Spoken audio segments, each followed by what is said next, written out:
125 in my own lane, pedal to metal. One thing that I won't let you do, and that's gas me up. Keep my eyes open, letting nothing pass me up. Oh, I refuse to let you block my shine, no, not today. Oh, and I ain't going out to fight, no, not today. I'll take the light, you hold the camera, don't need more. Ready for action, I'm never lacking, I've seen war. FaceTimes, great minds couldn't conceive or couldn't relate, was robbed the chance to see more. So I aspire to reach higher, the fire inside of me burns brighter until I blow up like C4. Great shit, make hits deep as the sea floor. Paste it, race gets long as the seashore. My star rising, they see me shining like I done been dipped in diamonds, but I be like, where the haters, they seem sure. It's all crickets, they on my dick like a seesaw. With no ticket, it's so sickening, please pause. As I provide the soundtrack to bounce back from each loss until we reach the target, we proceed course. There's no quitting, the clock's ticking. I seen how the plot thickens. Regardless, I never let it throw me off. I want the shit, boy, get on my level. Doing 125 in my own lane, pedal to metal. One thing that I won't let you do, and that's gas me up. Keep my eyes open, letting nothing pass me up. Oh, I refuse to let you block my shine, no, not today. Oh. No, not today.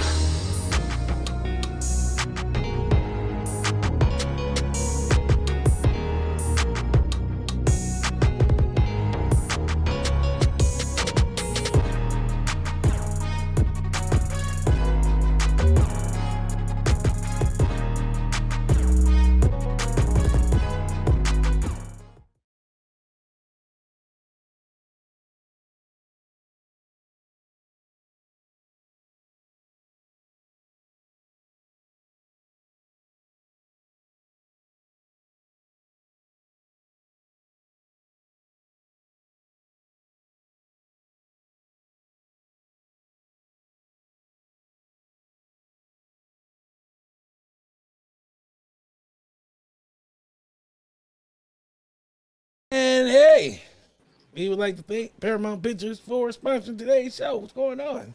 As I don't know. I was going to say, page. I'm like, I just seen a picture. Wasn't nothing coming out. Oh, damn.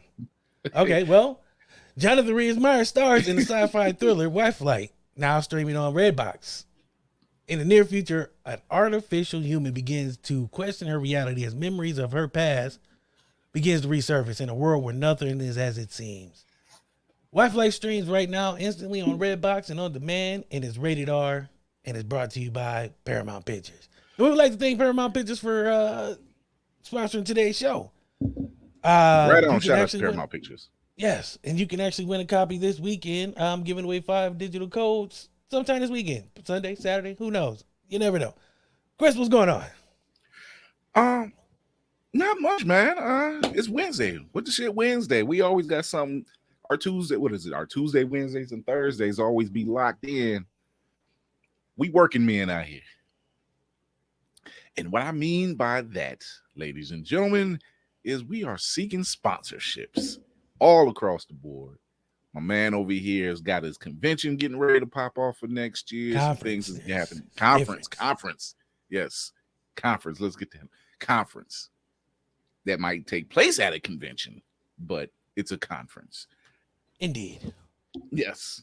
So, we're seeking all those type of things. Man, it was good, man. Had just a couple spots to do for the job today, but other than that, man, I was looking forward to doing, when we get in front of the mic, I look forward to us doing our shows because, even though we've said it before, we've always said we got like this nervous energy, but that's the good energy we always looking for. We're always looking for that. We get amped. I know what Jimmy Fallon and Arsenio Hall feel like now. That's that feeling. They say if you don't have nerves, you're not doing something right, and you don't like what you do. My day was cool, man. I played Madden all day. Shout out to Madden. I was about to say, how was it? How's it turning out? Fun. I'm enjoying playing Madden again this year. For those who don't remember, last year I did a video about it, and I wasn't too happy. But this year, it's a little better. Still working out the kinks, man. but I love football, so any chance I get to run a team as a coach again and not have to be on the hot sidelines and listen to people who cry about their son not getting enough time, even though little Johnny sucks, positively sucks.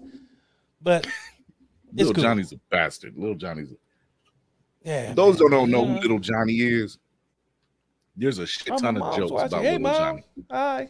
My mom's watching. So I gotta be on my best behavior. Anyway, fuck that shit. What's next? Let's get to the headlines. Let's do it. Let's get to the headlines. Today, LeBron inked the contract that made him the highest player in the NBA right now. 2 years, almost $98 million in them things. 2 more years in LA. We're not even talking commercials. That's just NBA money. That's just the NBA. $3 billion just sitting there. Don't know. It's cool, but it's crazy. What else? A kid from Akron. Yeah, man. Kid Cudi said he is not fucking with Kanye ever again. Ever again. He said he will never talk to Kanye again, so that's too bad. Speaking of too bad, Serena lost her opening tune-up match to try to get ready for the U.S. Open. She's on a retirement tour, and it ain't looking too good right now. Yeah, you got to go out. She got to go out on top, though. Nah, well, she ain't. That's not a way to go. That's not a good way. Yeah, it's not a good way to start. My dear, you wanna? It's Serena. Let's just put it that way. We know Serena got some heat. Serena ain't Serena we right can now. Right. Serena looking real bad. But in good news, She-Hulk drops at 3 a.m. and I cannot wait. I will be up. Do not text me. I'll get up like 2 hours later and I'll be watching it. I'm gonna watch it. And going back to the NFL, teams are starting to make their cuts, man. It's the crazy thing is Labor Day is like the day where a lot of cats get cut. You figure Labor Day is a work holiday and you losing your job on Labor Day, that got to be the worst feeling ever. Not only can you not wear white after Labor Day, but you might not even have a job after Labor Day. It's a good look. It's last season was kind of, but this season seems to be a little different, especially with all the cuts that's happening. It might be we might be pleasantly surprised this season. Maybe. Speaking of surprise, Swiss Beats and Timberland have filed a $28 million lawsuit against Triller because they ain't got all their money from selling verses. So they only got 2 payments, and then it's like, you know what, I'm gonna have to hit you on the 15th for my check clear. I ain't got all my scruples right now. It sound like man. Sound like me. I know I've hit some people with that line, man. I'm gonna hit you back, man. As soon as my check clear, man, I'm gonna be but that just goes to show you got to get that up front. Now look at Versus. Yeah. It's probably one of those highly sought after venues whenever something come up, except for that last, even if it's a bad matchup, it's always something to watch. Like that last one they did with Omarion and Ray J, and I don't know what the hell was happening. Yeah. I don't know what the hell was happening in that one, but that's what made a lot the of show you thought you were going to get. Yeah, the show you thought you were going to get, you got something else, and yet that's what still made it entertaining. So, yeah, sometimes you got to get that up front. You got to get that before that ink dry. Up front. Right. What else we got? The Game dropped a 32-track album, and I didn't listen to one track. I'm cool on the Game. There's nothing I need to hear from him. I heard it was all right. I just ain't doing it. Even got a diss against Eminem, which I'm cool. I don't know. I don't need no parts of that.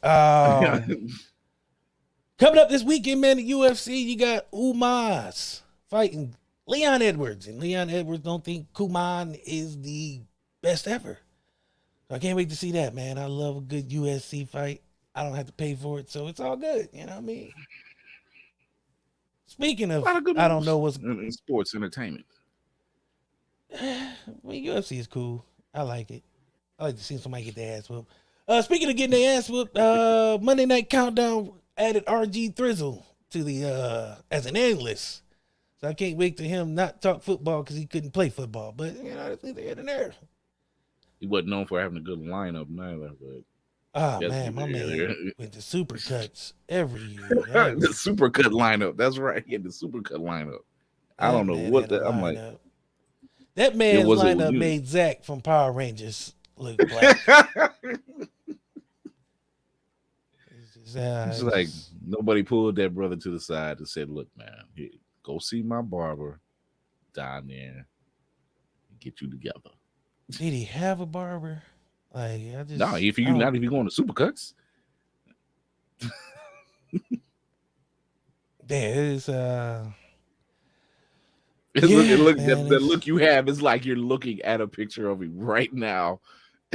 I'm just like, yeah, you didn't have any kind of intervention at all when it came to being, having your. When I seen who he was dating, I knew nobody loved him.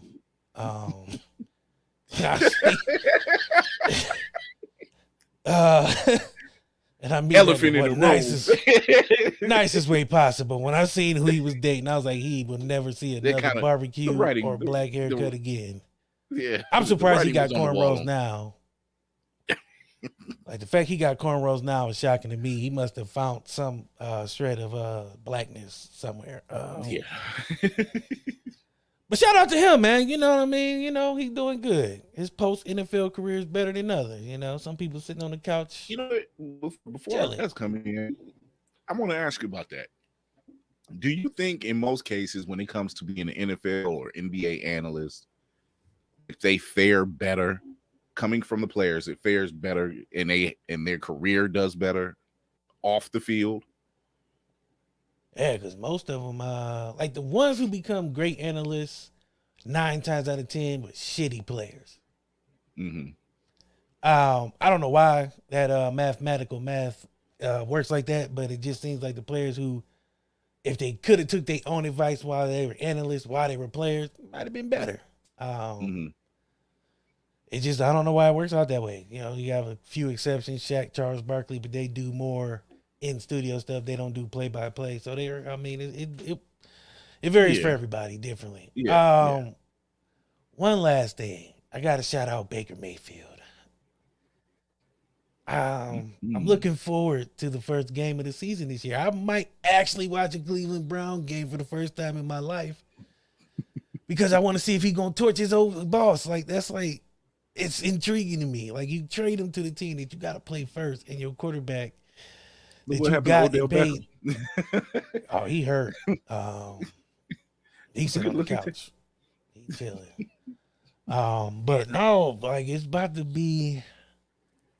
I don't know what to expect this year, but I know I'm looking forward to that first game because we live in Ohio, and I have a lot of friends who are Cleveland fans, and I have one in particular who, every time he opens his mouth, the balls of the Baltimore Ravens drop out his mouth. I don't know why he got their name in his mouth so much, but he seems to love to try to downplay us when your quarterback is out here getting his thighs touched like Wingstop. Them nugget sized thighs. The Karen thighs, the hot yogurt thighs.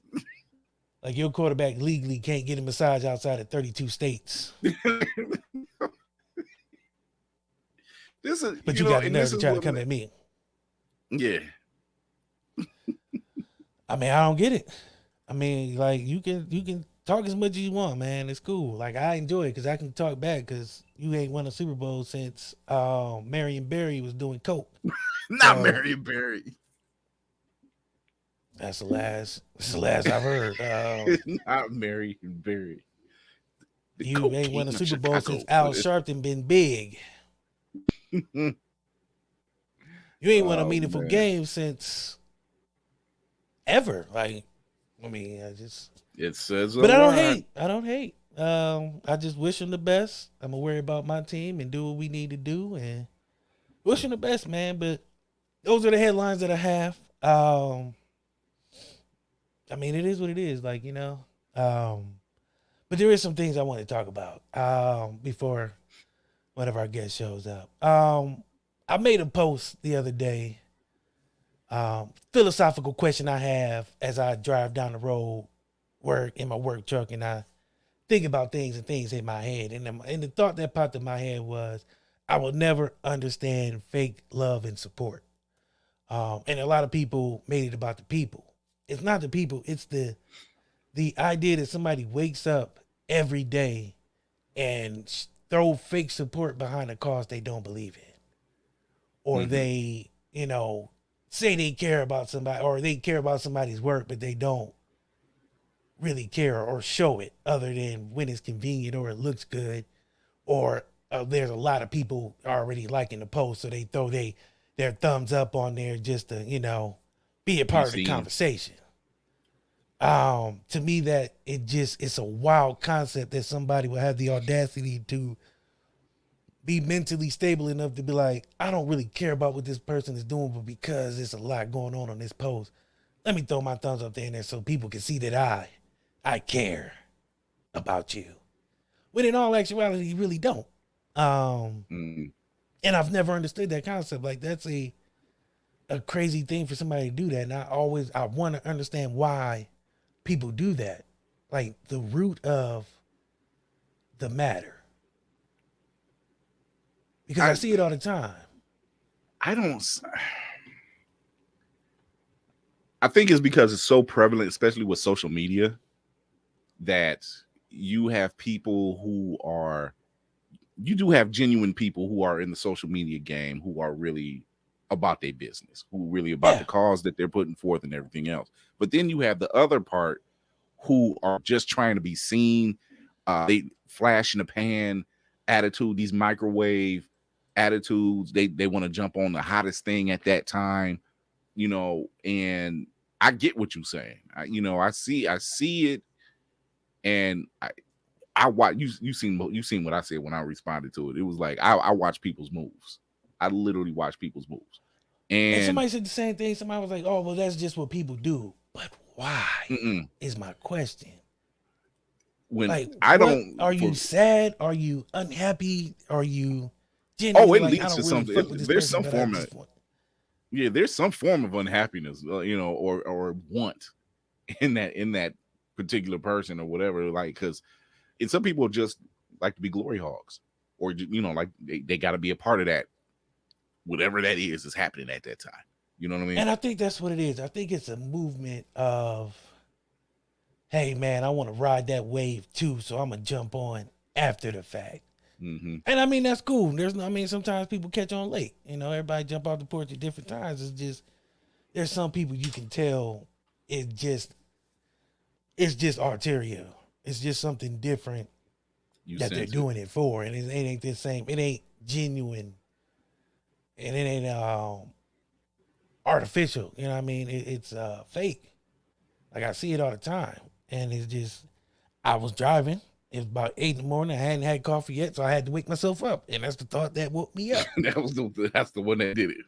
Yeah, it was like, and I see it in my head, and the light bulb went off, and I was like, damn, this is crazy, because I see it all the time. I see people work with other people, and then after they get done working with them, the one person who is, they supporting, they're shouting it out, they're trying to promote it, the other person, no promotion, no words, no nothing. It's just like, I'm going to let you do the work, but just put my name on it.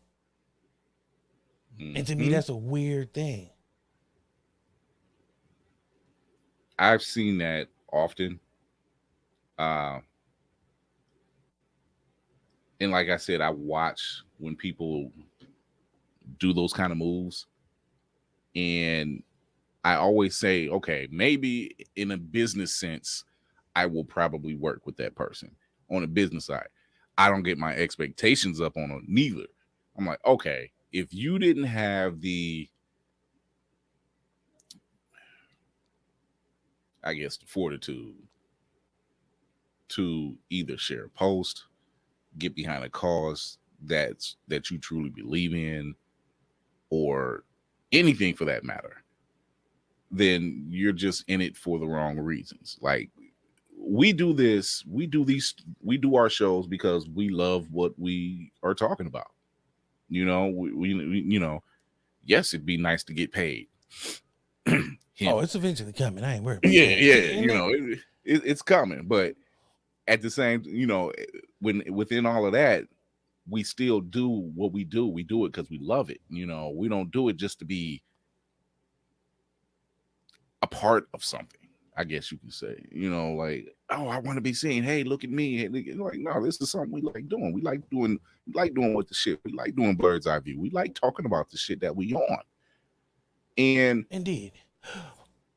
Yeah, so I don't know. I can't really explain it on the end of the people who are doing it for the wrong reason. I can't really get behind them anyway, but it's just thought I had. But it is.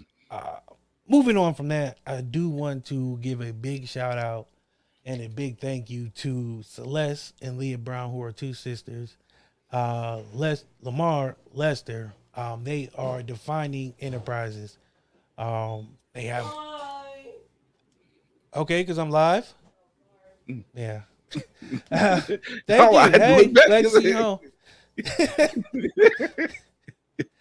Beauty of life, people. My wife just came home. She's happy because she started a new job and it's just beautiful. So times have changed, so she come home a little later. But no, the Brown sisters and Mr. Lester, they have Defining Enterprises. Underneath that, they have Defining Lots and Defining Essentials. Defining Essentials is a retail vending. I don't even like calling it a vending machine. It's an automated retail machine. They have two right now. Age word. In Akron Canton Airport, and they're wonderful. They do advertisement, all kind of stuff, man. And they're a part of this pilot program with they're a part of this pilot program with Akron Canton Airport. So much love to them. Make sure you guys go follow them, support. And if you got a little extra coinage in your pocket, man, throw some investment behind them, because what they have going on and what they got going on in the future, whew, it's dope to see, man. But but the biggest takeaway for me was and they're from Akron, Ohio. So they're local products. So, you know what I'm saying? It ain't like they from California trying to, input here. No, they were born and raised here. And the biggest takeaway to me was it's two sisters who little girls can look up to and see, like, okay, I can do business because I see them doing business. So the role model factor to me was like the biggest takeaway, because they did all the research, they did all the groundwork, they did, you know what I'm saying? They're building something, and they're not taking shortcuts. They're not, out here doing crazy stuff to try to get money, and none of that. It's a solid business plan, solid work ethic, and just amazing knowledge. So I got to shout them out because they were on the Chambers Effect Sunday, which aired Monday. But man, it was beautiful. Got to talk to them. Their first time being on a podcast, which was great. I was the first one, so first of many for them though, because the way they moving, it's only a matter of time before. Yeah, it'll happen. The business is popping. So I'm glad to say I was the first step on that journey, because they actually did they had a news report about them. So man, that was beautiful. But yeah, man, I don't know. What happened last night? Besides Blurred's Eye? Yeah, there was something that happened last night. Some Karen somewhere did something. Don't know why, don't know where, don't know when. I was about to say, I'm like, we did something happen last night? Nah, there's a Karen somewhere. There's a Karen somewhere who's done something the night previous and the night previous before. We don't know where, but we're sure she's out there. Skittles. Taste the rainbow. That's all I got. As I look around the landscape of the world, man, two things struck me. One, people are fucking awesome when they are using nothing to get something. I seen a kid the other day, man. He was out here selling just like cups of water. Innocent. Just cups of water. $1 a cup. $1 a cup, and he was banking. You know why? He had a cute factor. Cute little kid trying to sell water. How can you turn it down? You can't turn it down. A cute little kid selling water. I don't care how much it is. He was selling water, and he was making money. It's amazing. I have seen something like it, but little black kid just selling water by the cup loads for $1. And he had a routine though, Chris. He had a routine. He was like, "Hi, sir, I'm selling water." Oh, they hit you with the Oliver. And then he looked down like this. "Would you like to buy some?" I was like, "Hell no, kid. Water ain't $1." But then I gave him 2, man, just because he's out there hustling. Well, see, I can appreciate, because even around here, you got a lot, and I don't know if people have been paying attention to the news, but there's a lot of high schools who are having to postpone some of their first games because they don't have enough helmets. They're not getting them back in time. It's a whole bunch of stuff, but I want you all to pay attention, because it's always the inner city schools. Well, of course. You're not going to have little Johnny out there without no helmet getting his head rocked. Because I bet you Amherst ain't got no problem getting their first game off the ground. I bet you that. Yeah, so man, when you see a lot of these kids out here, like you said, you seen a kid down there and selling water. Up here in Cleveland, we see him all the time selling bottles and everything else, whatever they can get to kind of support their team. Help them out, because obviously it's harder for the inner city schools. It's harder for these little league football squads that are in the inner city to get the equipment that they need, to get the funding that they need, because it's always something is just one more rung on the ladder for us to fight, for us to climb on. So at least we can support each other in that venue. Also, parents, y'all made it. Y'all made it. You made it to 3 months of kids running through your house, getting your good air out. Flies in there because they holding the door open. Food gone because they ain't got nothing to eat because they ain't bring their school stomach home for the summer. School's back in. Congratulations, you made it. You're welcome. You made it. Now they're the teacher's problem, not yours. Just for 8 hours a day. You can restock the fridge. Now you can pretend to take off work because you sick and sit around the house and do the shit you wanted to do during the summer, but you couldn't. Little Timmy was around there asking for food and sandwiches every 5 minutes like he ain't never ate before. You're welcome. It's all your time, man. Congratulations, you made Timmy it. And I hunger for your soul. That's 6 months of him being a teacher's problem for 8 hours a day. It's cool, man. So, also, there's something I also wanted to address.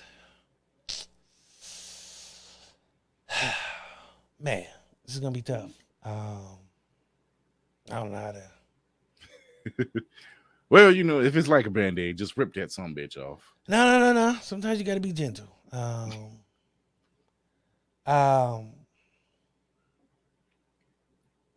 Anybody with Netflix, cancel your subscription right now. Don't ask no questions. Don't look at me crazy. Just cancel it right now. Just stop what you're doing. You can come back. Pause us. Come back. But cancel your Netflix subscription. Because they are upcharging you for a bunch of bullshit you're never going to watch. Ever. Last night they talked about a movie called Carter. Oh. And they couldn't tell me who was in this goddamn movie. It was a 2.5 hour movie, and the only person they told me was Michael Coulter. Luke Cage was in this movie for 15 minutes. He dies in it. He's in there. And he dies. The only black dude in Korea dies on a bondage train. That at the end, they blow out the bridge. Wait, you gotta hit him with the fin. You gotta hit him with the fin. Spoiler alert. It's a 2.5 hour movie where they blow up the bridge, and that's how it ends. But that's what they want you to pay $69.99 for. Movies like that. Movies with nobody in it. At all. Michael Coulter. Only black dude in Korea. and he died 15 minutes after being on screen. Oh Cancel. my God. Just Cancel it. tune in to Don't ask no to questions. Fury's reaction reviews this Cancel weekend. it. I'll be dropping a review on that day. Cancel it. Good Lord. Finn, yes. Cancel that shit, Finn. dog. Like G Black. G Black was there. He heard the story. Was there. It was He 2.5 what's hours going on. of mayhem and mischief, and then the last half hour, they blew up a bridge, and nobody knows what happens after that because the shit just turned off. Screen went black. Last minute of film. So Everybody's dead. The bad guys lost. 2 hours and 29 minutes of film, and then Bridge the gets last blown minute up. is just Huh? bullshit. Turn it off. Cancel your subscription. Give it up. Don't even ask no questions. You'll thank me for it tomorrow. You'll be saving $40 and you'll be happy because there's nothing on there at all. It's funny because he responded with the Finn because he knows. It's a bunch of bullshit. It's Shout out 3 to hours. Popcorn the Zombie with that one because he's like, oh, they hit y'all with the Finn. I'm like, yeah, they hit it with the Finn. I will He's like, never understand. disrespectful. Like Disney Plus is about to go Disrespectful. up. If they didn't have nothing, I'll be canceling them niggas too. I'm on the verge of getting ready to cancel them too, man, because it's outrageous. But see, I can let them slide because, like you said, at least they got something. They continuously are giving you quality content, and it's theirs. That's the beauty. It's theirs, opposed to Netflix. Like they can't even keep what's theirs. They can't even, they create a show. You be like, okay, this something might last 1 to 2 seasons. 1 to 2 days. I just don't understand it. I need to talk to DoorDash real quick. I'm not trying to pay $40 for Chipotle when I live around the corner. Shit's outrageous. Need y'all to get that fixed. I'm surprised people are still eating Chipotle. I like it every now and then. Today I was like Madden, Chipotle. It's good combination. But my Chipotle was like $23. I was unhappy. Wait, you know what? Let's talk to why are you talking about DoorDash? Yo, $52 for a ham sandwich. If you get double chicken, triple chicken, yo, that's working behind the line. You ain't got to tell them that, especially when y'all giving out spoonfuls. That's why we ask for that. Oh no, that ain't your chicken. They gotta pay. It's not your chicken. They have to pay for it. One dude was cool. I had to fist bump him. Like I gave him a nod when I left because I got like double chicken, and he didn't snitch on me. See, it's a good brother. It helps. We're in a recession, people. It helps. Every little bit helps. My man here probably starving that day. He was like, I need my protein. I need my protein.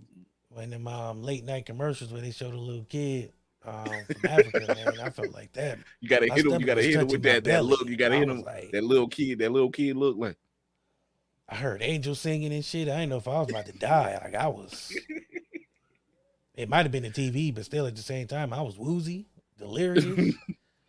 What is going on? I was getting ready to pass out. I was like, Jesus, I gotta eat. Hunger? Like, I feel my ribs. You don't want to be like that Mickey Mouse. You don't want to be like the Mickey Mouse Christmas Carol where he was slicing the bread so thin you can see through it. Yeah. You don't want that. Or slicing a pea. Peas and you shit, split, man. you split the pea between 3 people. That shit's wild. I've been there before though. I used to be not used to be. I'm still poor. Contrary to popular belief. I don't know why people think I got money. Somebody hit me up the other day, was like, man, we borrowed $40. I said, nigga, where do you think I got $40 at? And I can just give it to you freely without feeling the burn 20 minutes after I give you this money. Like, nigga, I don't got money. Like, people, y'all need to realize, not all podcasters is out here bankrolling. I don't know if y'all noticed this, but I got 3 hoodies that I wear. Black, white, and gray. I don't think y'all realize I just switch them up so you niggas don't realize. You know what I'm saying?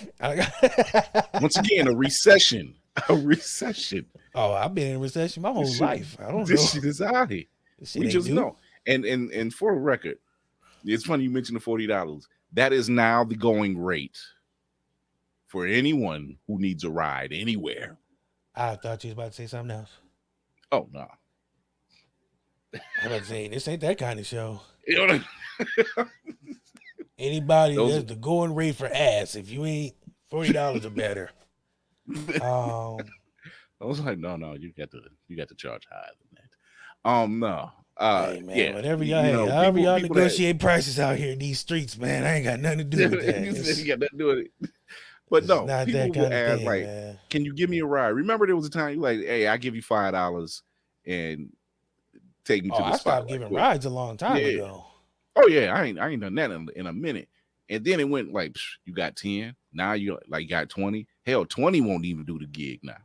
Man, there was a time. Hey, yeah. $39.99, right? No, there was a time when I was giving out rides for free, man. I wasn't even asking for gas money. Can you remember that time? Did anybody remember that time back in 1962 where you could ride around for about free rides and shit? That's feel like how long it's been since we gas was had moments reasonable. We were living free. Man, you know what? I realize now when old folks talk about the golden age and the time before time where, you know, gas was like a nickel, loaf of bread was like 2 cents. You know what I'm saying? You can get a house for $52, like a whole house. Like, you know, just saying a whole house for $52. Why did the housing? Why did all the items go? Why did everything that we live in, buy, greed go up except for our paychecks? You know why? Greed. Before like 1982, there wasn't even an income tax like thing. There was, you know what I'm saying? There wasn't no extra income tax. Nigga, you just pay what you pay. If it's $6, you pay $6. Now if it's $6, I pay $20. Yeah, because they're gonna try to find a way. I don't understand. Try to find a way. Let me get off my soapbox. It ain't that bad. It's allegedly. Oh no. Yeah. You forgot. Yeah, you did say the allegedly. I was in Columbus and went to, because down there in Columbus, they still got White Castles. And I'm like, and they had a White Castle in a minute. Let me get some mozzarella sticks. Because it was mozzarella sticks. Who the fuck is keeping White Castle in business and why? Columbus. You forget Columbus is a college Columbus town. Is a different breed of people. Yeah. Like, it's a bunch of, it's a subculture down there. Like, it's a subculture.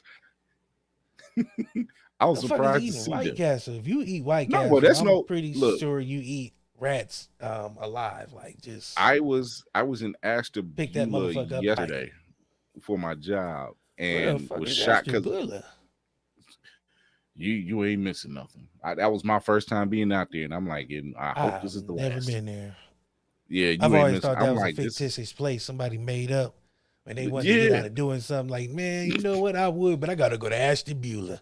They had a steak and shake out there, and I'm like, they still got a steak and shake? Right, there's steak and shakes in Akron. Where? Chapel Hill Mall. There's one down here in Canton. But me and Steak and Shake got a fuck Steak and Shake. They got rid of chicken tenders, man. They did have those. All they serve is burgers. Nobody want y'all small ass paper thin burgers. And your shoestring potatoes. Them ain't even fries. They give you 42 fries in each one. That's handicap fries. That's the shit you get in the chip section. I don't know, man. It's too much has changed. Like and the weird part is it comes circular. Like every now and then, recession. Everything's back to normal. Mm-hmm. Coronavirus. Everything's kind of back to normal. Monkeypox. Is everything gonna go back to normal? Because if something else hit, man, I swear to God, no, because see, right now it's COVID, monkeypox, and there was monkeypox in Akron, yo. Yeah, there was monkeypox in Akron. I cannot believe That shit's wild. That shit is wild. I'm like, monkeypox. I'm like, don't y'all gotta? How is that even still? Didn't y'all get rid of that shit? No. I'm like, and y'all still got it floating around. Like, pretty soon they're gonna say, we got a first case of Black Plague. I'm like, Black Plague? What the fuck is this? The 1700s? I'm not doing with it. But enough of us ranting and raving, man. Coming all the way from Cincinnati. We got D-Nash the Rapper. What's going on, brother? What's going on, guys? What's going on, guys? How you doing? All Good, right. man. You have a following. Yeah. You sent me over some stuff, man. And I was like, first of all, I have to say, rapping in Cincinnati, dope. The music scene in Cincinnati, man, is kind of crazy for those who don't know. Yes.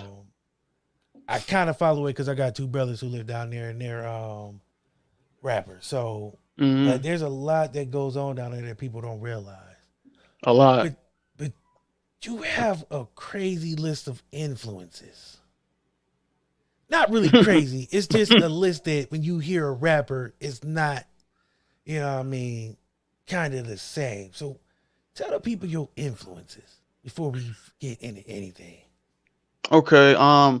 The first off, my influences come from different genres and different, music areas. So such as soul, neon soul, R&B, hip hop, new age hip hop. My influences consist of Michael Jackson. He was my first influence, my biggest influence, the reason why I do music, because he was so influential. He was so into his artistry work. I had to really get really cohesive with that. And it really blended into me as becoming an artist because, I appreciated the artwork that he made so much. And it goes on to, people like Aaliyah, basically like having that angelic pureness as a mic on the mic presence. You know what I'm saying? Like, I really like when people show that presence, that genuine presence, like no other. I love that. You know what I'm saying? And it's an energy that you can't match. You know what I'm saying? It goes to, Biggie, Tupac, The Game, 50 Cent, Nas, very big influence. He's the first rapper I actually listened to and really captivated all his storylines, because I'm a storyteller. You know what I'm saying? I'm mostly a storyteller. I talk about political rap and I'm very conceptual. So I got a lot of that. Yeah, I got a lot from him. Kendrick Lamar, Drake, Sade, Wu-Tang Clan, Whitney Houston, and basically the list goes on. And it's just, I feel like all those influences are into me because they all make me into, the artist I am today, because I grabbed so much from them just to become who I am today as an artist.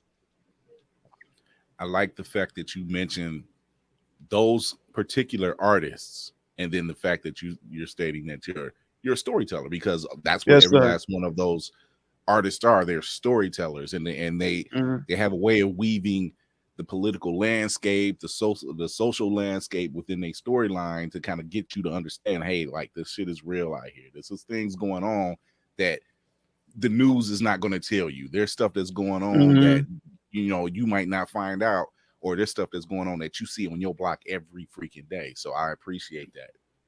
Yes, sir. 6 mixtapes. 6 mixtapes. Yeah. 150 downloads on your tape, Chapter 21. Yeah, yes. 300,000 streams in total on YouTube and counting. Yeah, yes, sir. 4 albums with 10,000 streams. Five. It's 5 now since since I dropped 2 weeks ago. It's 5 now. It's 5. Yeah. It's crazy. Hey, hustling, baby. I love it. Gotta have the work ethic. Work ethic is important to me. But here's a number I want to get to. The latest album that you dropped in 2021. before Mhm. this new one. Yeah. 20,000 streams in the first week.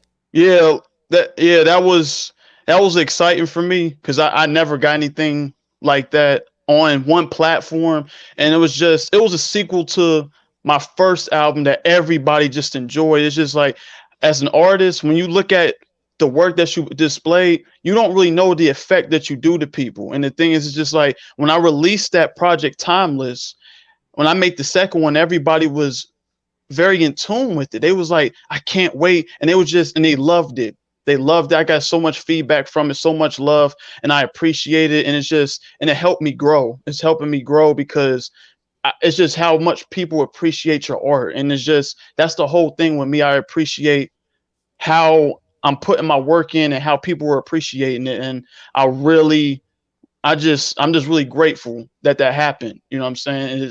It's humbling. Because 20,000 streams in the first week ain't That nothing ain't to nothing to like scoff just at. be like, Yeah. okay, whatever. Next week could be 50. Right. Is there some artists who, mainstream that ain't getting that in the first week? Just streams alone. Yeah. So that's a big thing. What would you say best describe your style? If you could say one word, this is the one word. If I had to put it on a billboard, this is me. What would that one word be? Pure. I like it. Okay. I like it. I'm Pure. not gonna say because that's a word that you don't hear in rap. Mm-mm. You really don't. Is a lack term. Is lack of term in hip hop right now. Ooh, I like that. I like that. Ooh. I didn't say that you said that.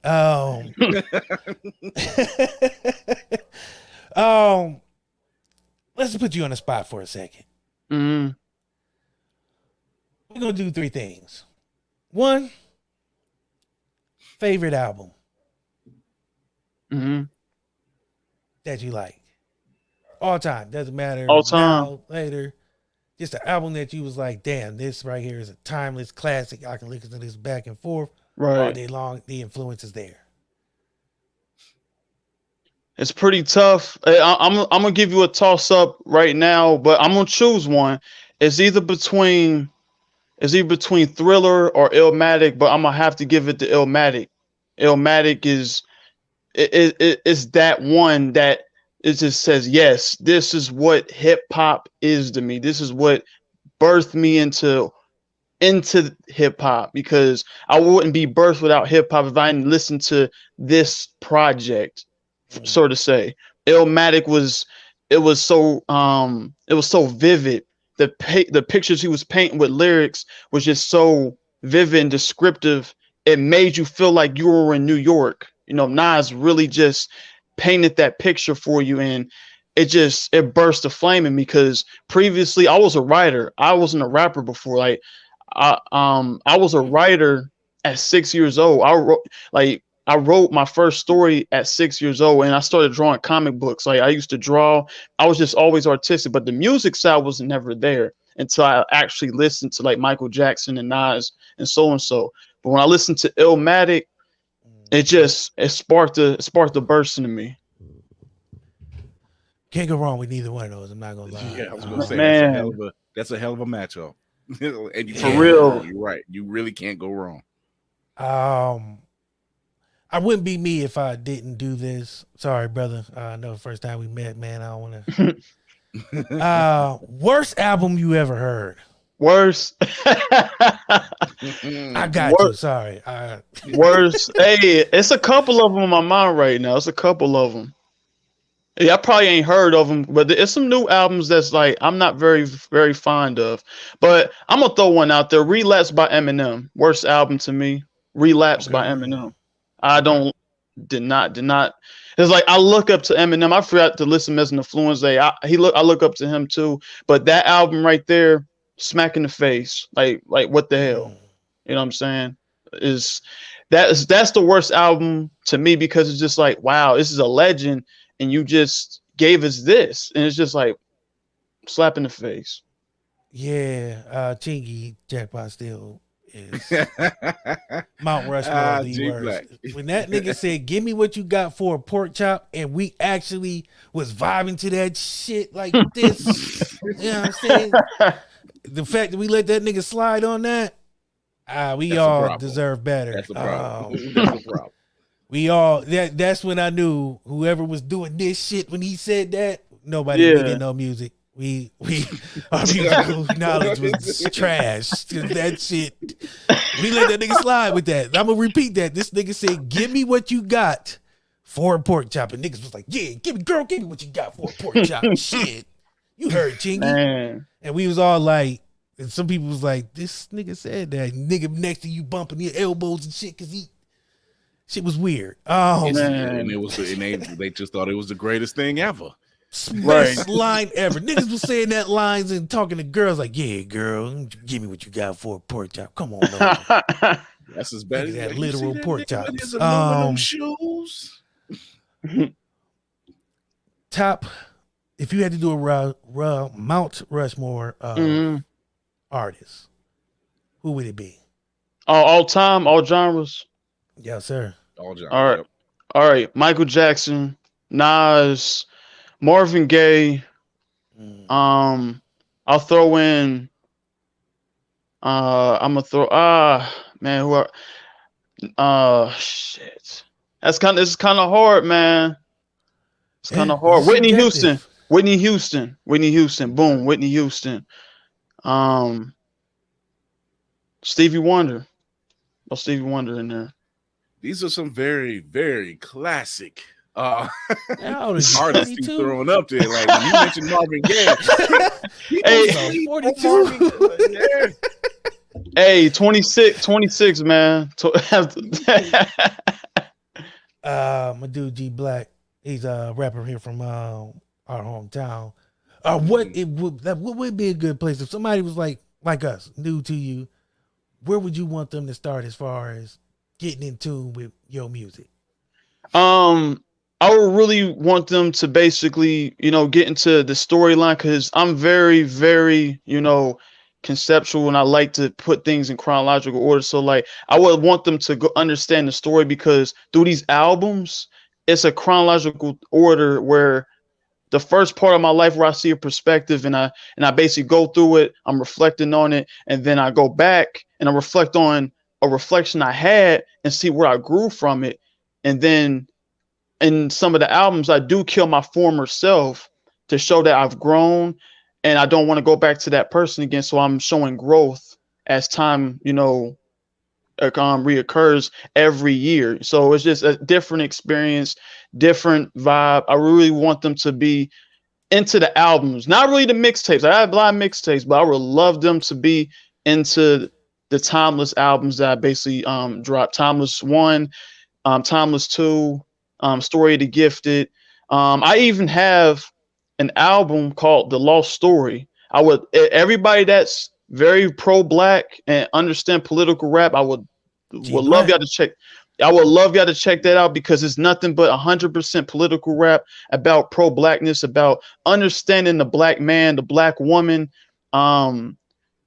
understanding the black kid, the black adult, all that in one album setting because a lot of people don't understand us. And I made that album. I always want to make that album because we don't have a booklet on us. People just look at us like stereotypes. They look at us like, okay, they're dangerous people. We see them on the news. They're animals, they're monsters.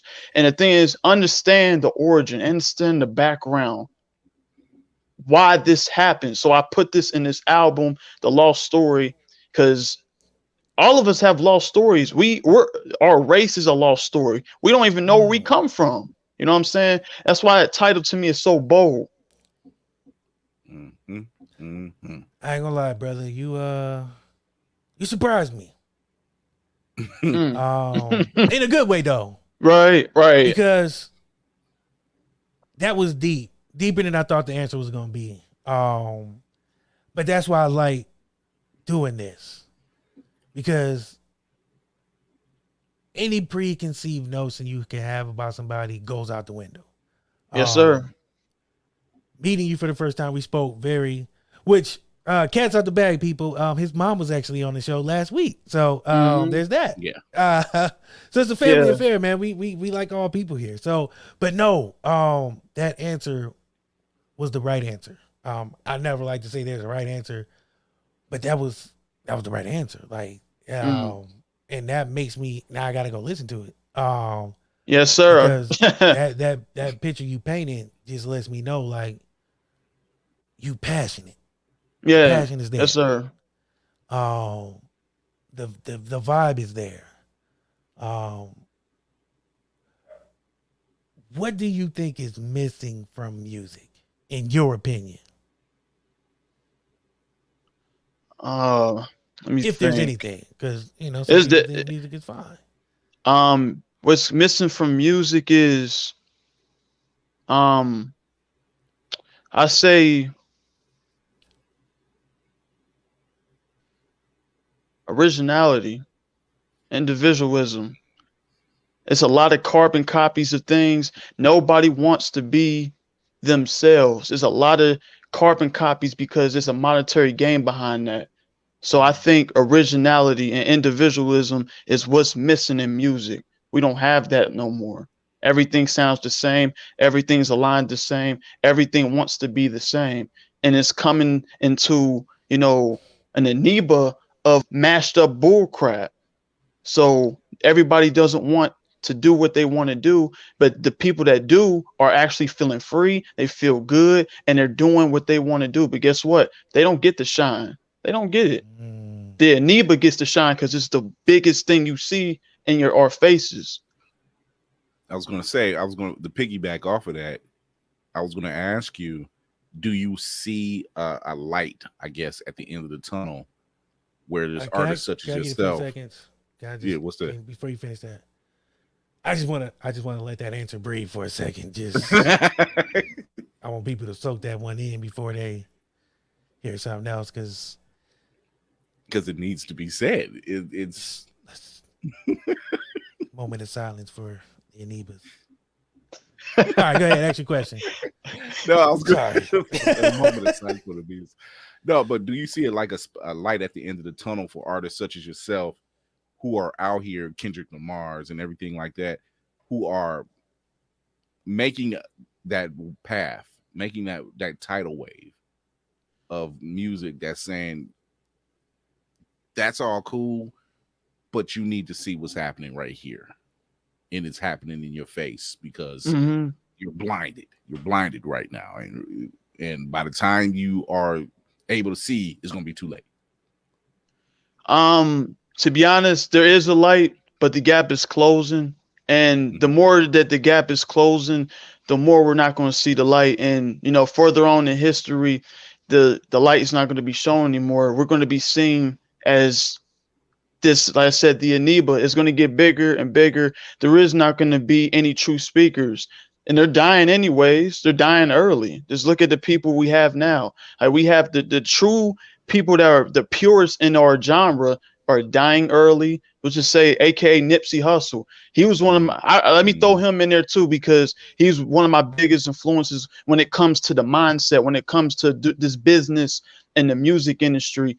I looked up to him since 2015. You know what I'm saying? And he was I looked up to his statements and how he spoke and how he came as a man more than his music.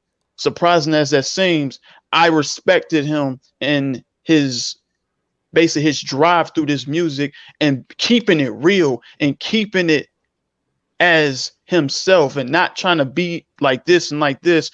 He was a light. Guess what? It closed when he passed away. Now people think that, where's some other Nips? Where's the Nips? There ain't none. They're going to keep disappearing because this is what happens is either people get, into these situations and they basically try to do right and they die for it. We die for what we fucking believe in. We die for what we believe in. And that's what I'm trying to do as an artist. I'm trying to do whatever I got to do to shift the culture and open that light because it's closing. And the more it closes, the more the genre is going to be not outspoken like it used to be back in the 80s. I said, I know that's dope, and he's right. You're right. I see that a lot. 1 second. The- No, not for the answer. We got one more guest. We're gonna keep the music thing going. I almost stole this man's name. Like I was close to just taking his name right in front of him, just like a straight jack move. Another Ohio kid, man. Another Ohio kid. Romance, the romantic truth. The name was almost mine for like 15 seconds. I swear to God, I was about to jack him. you had us stuck with that name, from the How you time. doing, What's going brother? on? Can you hear What's me all right? Oh Yes, yeah, sir. oh yeah. Yeah, we can hear you. Okay. All right, all right. I'm just trying to get this lighting right, you know. Oh, you good, man. Welcome to the show.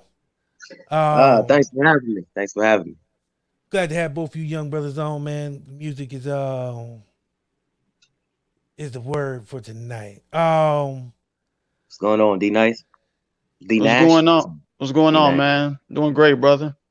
All right, all right. Let me ask y'all a question. Independent or major label? Independent.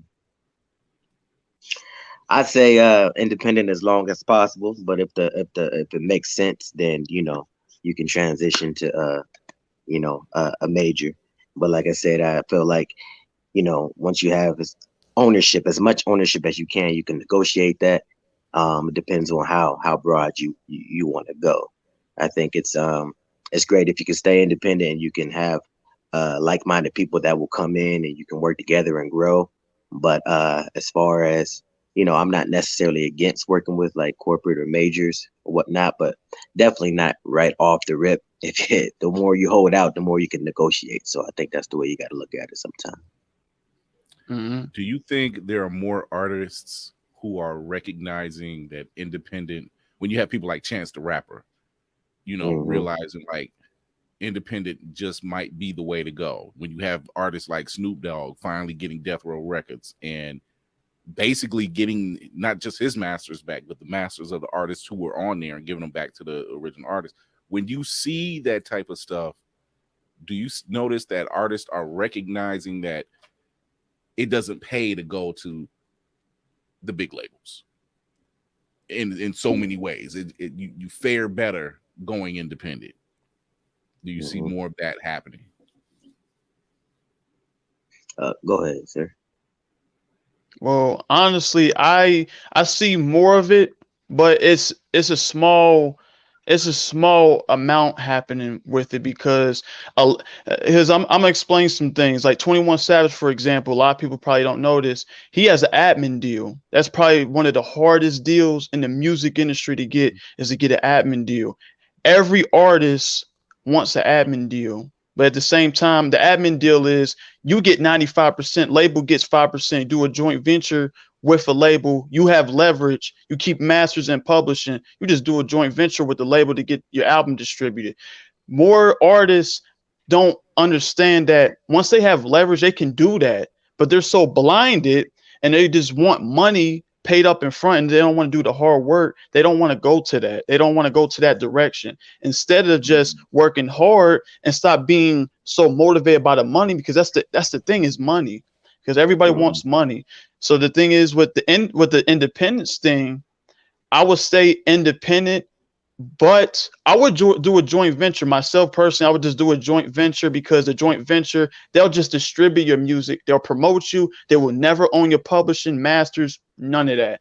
And you'll get a higher percentage. You can get up to 65 to a 35, or you can get a 70 to a 30, or you can get an admin deal. You know what I'm saying? But it's very small amounts happening. The NBA YoungBoy just got out of his contract. Now he's independent. He has leverage. It would be kind of, mistakeful if he actually signs to another label, because he has the leverage. He has a strong fan base. So it's just like, we artists want to get to that, but we want to be independent as well. That's my main goal, what I want to do. But I see a small change in amount happening. Right. Well, I agree with that too. For me, like I came up more on the showcase talent show circuit. Mm-hmm. So I'm a big advocate for that.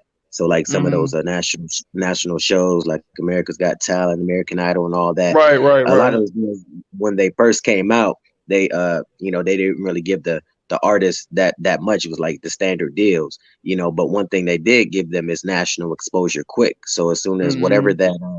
whatever their agreement was, whether it was a 2 album, 3 album deal, once they fulfilled that, they were able to go ahead, part ways, or renegotiate depending on the success. Like if you look at Fantasia, she was like this third one to win, and she still can turn a crowd. She still gets booked to this day or whatnot. So if it wasn't for big ventures like that, they wouldn't have the backing. So I think it's better, like for what you're saying is, of course, if you're in a smaller market and you can get, you find out what your niche is early. That's what I found out is like the people Mm-hmm. who tune in to what your music is and what you're about. You can have, like there's something I'm learning about, like just getting 1,000 loyal fans, Super and fans, super fans. Mhm. exactly, yeah, and you can live Yeah. off of that, and then those fans can bring a friend, and then that builds up your fan base, and then now Mm-hmm. you have the ability to book smaller venues, and then you can sell tickets to them, you can get emails and things of that nature. So if you're doing the independent Mm-hmm. route, it is much harder to go that route. But being me myself personally, I like that uh those events and showcases like the South by Southwest and things of that nature, Yeah. where you can sign up, you go to different cities, you meet, network with them, because that's just what I love to do is talent shows. Because I'm a firm believer that motivated people motivate you. So if you're in a market where there's a lot of people who are like, okay, they might see what you're doing, but they don't really jump on and try to support you. They like, oh, look at this guy hating. That can sometimes limit your grind. So when you're around other people who's doing that, you're like, oh man, oh, he ain't gonna outdo me. Oh, this is all love. Let's work together. Let's make this happen. Then I Right. feel like you can sometimes go further. But no knock to that. Indie is the way to go nowadays. But I just feel like it works better when you establish that fan base to rock with you. So, Exactly. Oh man, I forgot I was here. I for real thought I was watching the show. Because I zoned out for a minute, was just listening. yeah. No, but you guys made some really good points. As a non-musician and a guy who can't sing and don't have a groovy name, I'm just out here. So I'm just learning from people like y'all, man, who got it. Let me ask y'all this. If you can get one feature and it was guaranteed and you was like, this is the person I want to get, who would you get? Like feature, like I gotta get this guy on the song with me. Guarantee. For me, see, I overheard you. I heard the conversation, but I wasn't. My bad for coming in late. But I know when you asked him his top, people. Mm-hmm. But for me, like I think it would be probably right now, Bruno Mars would be that stamp. That stamp. Like Mm. dang, But Okay. but being that he's his vocals are out of this world. Sometimes they like when you have a feature, you don't want the feature to outdo you. So that might be, but Yeah. he would be my stamp. Like if I just rapped and had him do the hook, then that'd be my stamp. But that's as a singer. But as a rapper, I would probably say who I like. My guy is a lot of people don't rock with him as much as they did, but one of my favorite rappers in the current days is B.O.B. Oh yeah. Um, yeah, I Man, he's really rock dope. with B.O.B. He's dope. Yeah, yeah, yeah. That's my guy. That's who I Bobby. get my influence from. So yeah, Bobby Ray, Okay, okay, um, okay. or Chance the Rapper. It would be one of those two. So I mean, that's an album I rock with, but that's just yeah, me. I like all those guys. I still rock a little Yeah. B.O.B. every now and then, even though people think Yeah. he went crazy. But me, I yeah. like timeless classics, so I still listen to some old stuff. You know what I'm saying? That Mhm. the other day, I don't know if y'all remember this song. Remember Young L.A.? That song, Futuristic Love? Okay, yeah, Mhm. yeah. I found that Okay. the other day, and I was bumping that shit in my work truck, like, on repeat, man. That was my shit. Oh, But Young anyway, my LA. bad. D Nash, who would you? Um, it might be a not surprise, bro might say like, yeah, that I can see why he probably chose that. I might just choose Drake because like I said, Drake, he can flow into whatever I'm doing. Like he's a chameleon. And it's just like Yeah, a record with Drake, like any record he does can actually catapult, people's careers. You know what I'm saying? Like, I feel like I could vibe with Drake artistically. So it's just like, I feel like he could really set a standing point on that, or a Kendrick Lamar. But I would choose Drake because I just feel like Drake is more of a status symbol when it comes to like, okay, how you going to like develop your career? You want to have a good resume. You know what I'm saying? Drake is one of those people. It's just like you gotta have. It's just he's one of those people on the checklist that everybody want to have on as a feature. Kendrick, he's cool, but at the same time, like I just feel like he's cool, but marketing wise, Drake is going to be the better option for me because it's just he targets so many audiences. And I just feel like the vibe, what he can do to my tracks, and we can just vibe artistically with Kendrick. I feel like we might bump heads. You know what I'm saying? I feel like we might bump heads. I'm gonna be real. Like, he's one of my favorite, artists, but we might bump heads. But I just feel like Drake could just go with the flow. Like, yeah, because I like Kendrick. He's a super perfectionist, and Drake, he just goes with the flow, what you want. So I actually pick Drake. Yeah, Drake is kind of like, I hate to say this, but I've seen somebody compare that to say that he's kind of like the R. Kelly of today with the being able to change it up with the styles like at each era. Yeah. As far as celebrity, he's like Michael Jackson in a way. Well, as celebrity and sales, he's like the Michael Jackson of today as far as just the sales and popularity across the globe. Not comparing to Michael of anything, but I'm saying as far as sales and popularity, his albums, like he's set records, like he's up there. It'd be him and Kanye would be. I would love to see that versus. By the way, I'm gonna just shout that out. Kanye I would love to see that too. Hey, me and my friends actually did like a fan made Drake versus Kanye, and it was a tie. It was a tie too, because like I was doing that, and it was like, man, we want to see that so bad. They got a big catalogs, like crazy catalogs. For the past 20 years, Kanye from the early 2000s to 2010s and the mid 2000s, and Drake from 2010 to current. I mean, yeah, that mashup, man, for real. So. But I can't put Drake up there with Michael Jackson yet, because Michael Jackson made grown men faint and cry. Hey! I cried when he died. I cried when he died. Me too, man. I'm not gonna lie. I've seen that European tour, and that was oh my god. Yeah, man. All you need, what y'all need to have in y'all catalog is that is the Michael Jackson's Bad tour. That's on DVD, as well as they may have it on Netflix too. But that's something that, like, man, I watched it during the COVID, and I had to watch that back like 3 times. He was just so flawless on that stage. You know what I mean? Yeah, that was the thing about Michael, though. Dope. Yeah, he was. And the true story, like when he passed away, I was trying out for American Idol, and they had a local one in Niles, Ohio. And so whoever won that, they got to go to Cleveland, a free route to like perform in front of the judges or whatnot. And literally right before I got on stage, the announcement stopped. The announcer stopped. It was somebody before me, and they said, excuse me, we want to make an announcement. The King of Pop, Michael Jackson, has just passed away. And then everybody in the room gasped at the same time. And then she says, all right, and our next performer is Caleb. I'm like, so I have to go in after hearing like my hero. Time out. Hold on. Exactly. Like she said, it's just like it was barely a moment of silence. And like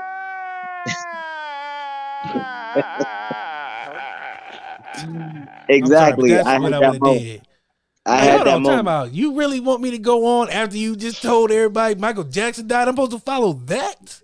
Exactly. Like even if I have it together, they may not even be tuned into me at that point. Yeah, they're not. Yeah, exactly. And it was horrible because I couldn't even think, because just like D Nash here, I was definitely influenced by Michael since I was like 6-7 years old as well. And songwriting, and just to find someone who had a similar sound, it was just. People were asking me if I was okay, because they knew that all I would talk about Michael was growing up was Michael, and singing his songs and everything. So, but yeah, we definitely lost, the goat of the generation, the entertainment. So. Speaking of which, your first song at the age of 7 was "You Are Not Alone." Yeah, Mm. yeah, yeah. Well, when I was because I was that's 90. I was about 6 or 7. Yeah. And You and I Alone came out around that time, around like 96, 97, and so they were playing it on the radio. I was in the back seat, and my aunt was had the radio turned down, and then I was humming, and she just turned back and was like, "Is that you?" And I was like, "Oh, this is my song or whatever, and so I was Not just with the humming that, not, and then not with the since then Michael that's voice though. yeah, Not the Man. Michael voice just now. Oh, that's my song. yeah. So that was the first time hearing that, and I just started singing along, another day is gone, and then it just kind of Hey, added to brother, the I'm gonna need you. tone. I'm gonna need you not to be singing out here, man. We got Uh, ladies that I need to keep. my bad, my bad. We had this conversation, man. you get to singing and everybody's girls get to leaving them on. Now they sending hate mail over here. You got romance on there singing. My girl that left me, man. Nigga, what the fuck is going on? Nigga, I never watch again. But yeah, I get it. But yeah, that's how it started. Then I saw, which everybody saw, his reunion with his brothers in 2001, Mm-hmm. and that was my first time seeing him live. With everybody, and I was just, man. I went out and bought that album, the History album, as well as the Invincible album, his last debut album, Alive, and then I was just a fan since then, and it just inspired me to start writing my own songs and covers, and just kind of grew from there. I gotta tell the story about how we met the brother Romance. We were at the $1 Million Baby event hosted by T Vix and Miss Dean. Yeah, shout out to Now T-Vix. we were doing interviews live, and I seen this brother walking around with this look on his face, like this look like he was just like super ready to go, and he was just walking around pacing. And I'm just like, man, that brother either really want to interview or somebody in this motherfucker owe him money. Oh man. Because I'm looking at him like he looked me dead in my eye, and I was like, "Have a seat, brother." He was like, "Yeah." So he sat down, And was and right. in True's day, I was like, "Yeah, brother." He was like, "So what's your name?" He's like, "Romance, the Romantic Truth," and I'm a singer. I was like, "The hell you are, brother? You look like you about to beat somebody's ass." He did not look like a singer, and that's my fault for trying to categorize what a singer should look like. I'm sorry, I apologize. But when we heard him on stage, I was like, damn, okay, brother, nice. Voice was there, confidence was there. Mm-hmm. He just was nervous on the podcast, and I was like, we gonna get you out of that. Yeah. Definitely gonna get you out of that, man, because that'd be the first step. Is media. A lot of cats don't know that, but the fan base don't like you. Let me ask y'all this before I go anywhere else. What do y'all think about Chris Brown charging people $1,000 to take these weird pictures with him? I'm sorry. I'm sorry. I know that's way out of left field, but that just popped in my head out of nowhere. I don't know. Don't ask me why. Hey, it's funny because I was talking to my homies about this, and it was like, "Hey, man, like, should he do that?" I'm like, I found out it was a VIP thing, so it's just like Yes. I was like, girls are paying VIP $1,000, so it's just like if you get in a picture, you get to talk to them, this, that, and the third. Hey, by any means, Chris, man, get your bread, man. Like that's why I feel like, hey, get your bread. I feel like if you want, Chris Brown's a legend to me, but like, hey, if they want to pay that $1,000, there's a lot of people paying that $1,000. You know what I'm saying? So it's Yeah, it was like it was for quite a real, few. it's nuts. It's a lot. It's a lot. I see a lot. So it's just like, hey, if it's worth the price, guess what? Go ahead, man. Like they paying. You pay what they pay what they worth. You know what that tells me? If a motherfucker tell me that ain't nobody buying your CD for $5, I'm gonna tell you that goddamn lie. Because women out here paying $1,000 to rub their booty on Chris Brown for 5 seconds. Man. Yep, Man. yep, Don't yep. ever let nobody tell you they can't afford what you got going on. That's right. That's right. Yeah, honestly, I think it's a marketing Know your worth. genius. Know your worth. Know your worth. Yeah, know your worth. Exactly. And then plus he was it's great marketing too, because word of mouth is still probably the best way to market. That's and spread I like know wildfire. We still could. Shit, you can. It's $1,000 right now. That's crazy, man. Dog. Yeah. And then I seen like one picture, like some of these pictures, they're creative. And Yeah, they are. I think that was like whoever came up with that idea deserve a raise. Yeah. Like that Well, marketing right there. That was it. That was It's a PR amazing. marketing thing. That's what that was. Because not only Yeah. does it save his image, it makes him look better, but women are paying these prices. Man. And Yeah. some dude right now is like, my girl just took $1,000 out the bank. I wonder where she going. Then they see it on social media, and they're like, "Ah, Then you see, Right, you see the imagine social waking media. up $1,000 out your account, your girl on live with Chris Brown like this. Like, oh yeah, I only paid like $100 and some change for the ticket. And I Dog, gotta do that. 1,000 of them things though, What is the bro. rest of that money? If I check my account, it's $1,000 missing. I don't know what I'm gonna do. that's crazy." Now we gotta find Chris. That's what you gotta do. You gotta Yeah, find Chris. like I need a refund, brother. She used the wrong account. Right.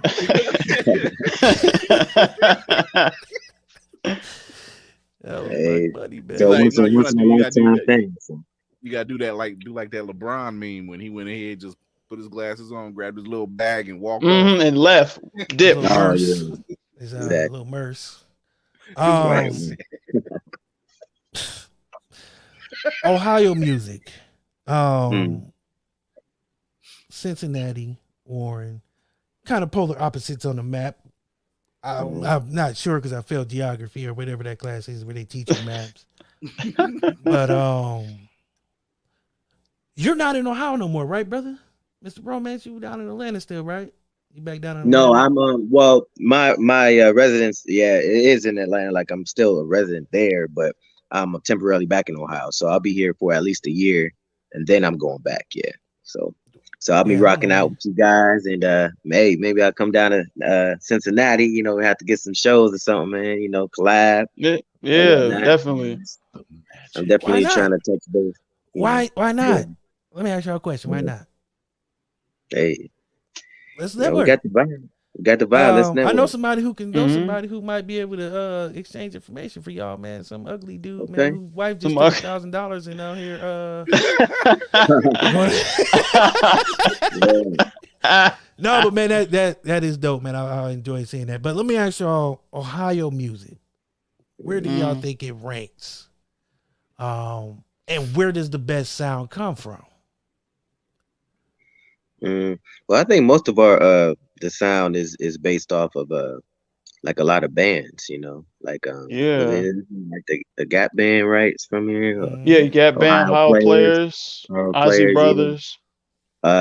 yeah. So That's fair. yeah, so we have some of that, but most of it, you know, Ohio, you know, we got the actors and you know, that are from here that branch out. Of course, you got Bone Thugs, Cleveland, you know. Mhm. So I feel like, you know, and my other guy, Life Jennings, I rock with him. Yeah. I rock with Oh yeah, his John sound. Legend too. Don't forget John John Legend. Legend, yeah. Kid Cudi, Kid Ah. Cudi. Kid Cudi, I yeah. think it's more of a cleaner sound, and with its own little, like, you know, I don't know, kind of like a stutter clean sound, depending on what you listen to. But you know, I think can also be universal. I think since the South, there's so much of the South music that's kind of taken over. You know, the past, like, I don't know, 10 years or so.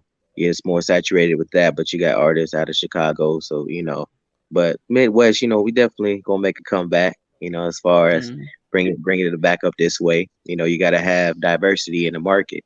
You know, once it gets oversaturated, then it's not really no fun because everyone's trying to perpetuate and reinterpret the same sounds, and you know, so. Yeah, our brothers are But, smart, I man. like Because that. I wouldn't have Yeah. came up with that answer. I would have said something goofy and it would have.